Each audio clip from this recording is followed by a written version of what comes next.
Concentration. This is your ability to stay on target and focus on the task at hand.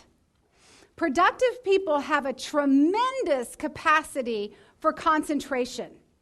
I think this is a long-lost art, or what is quickly becoming a long-lost art. People no longer have the ability to sit still and just do one thing for 5 minutes. And a lot of it has to do with our brains. So when we sit down and work on something, all of a sudden, your brain might say, hey, did you remember to fax back that contract from last week? And you go, what? Ooh, I don't want to forget to do that. Right? So what? Just really quick, I'm just going to go over here and fax this. Now you go back to what you're doing. And what do you have to say to yourself? Where was I? What was I doing? Oh yeah, I was working on this document. And then your brain goes, hey, did you remember to call Michael about the seminar next week? Ooh, geez, I'm going to forget to do that. Just real quick. Right? I'm going to call Michael. And then you go back to what you're doing, and you have to say, what was I doing? So this is commonly called today what? Multitasking. Yeah, or we have other words for it too. This multitasking is flitting about from task to task. Do you ever feel like you have kind of like 37 things that you're doing all at one time? Meanwhile, what is happening to the task you were originally working on? Not getting done.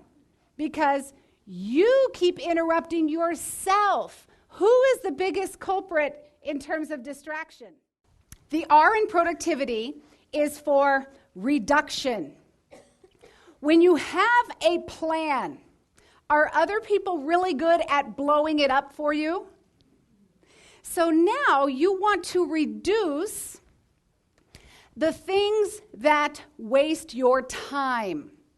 Now for you, this could be excessive meetings. It could be too much socializing. It could be personal phone calls.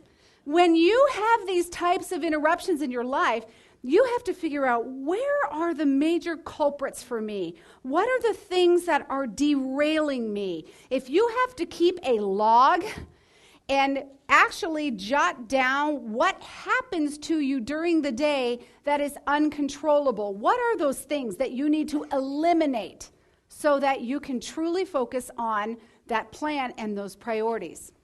There's a great study that's done every year. Nothing has really changed in the world of vitality. It's exercise more, get better sleep, right? Eat less. It's not a really difficult science in the way of nutrition, but vitality is critical to productivity. Because how many times have you felt like putting your head down on the desk and taking a nap during the day? Seriously, have you ever had times that if you put your head down on the desk, you would fall asleep right then? This is not productive. We have to look at our energy levels. You've heard of circadian rhythms, our body clocks, and really look at how is my self-care, my physiology, impacting my ability to perform throughout the day. So it could be that you're not getting enough sleep. One of the biggest challenges I find with workers is that they burn.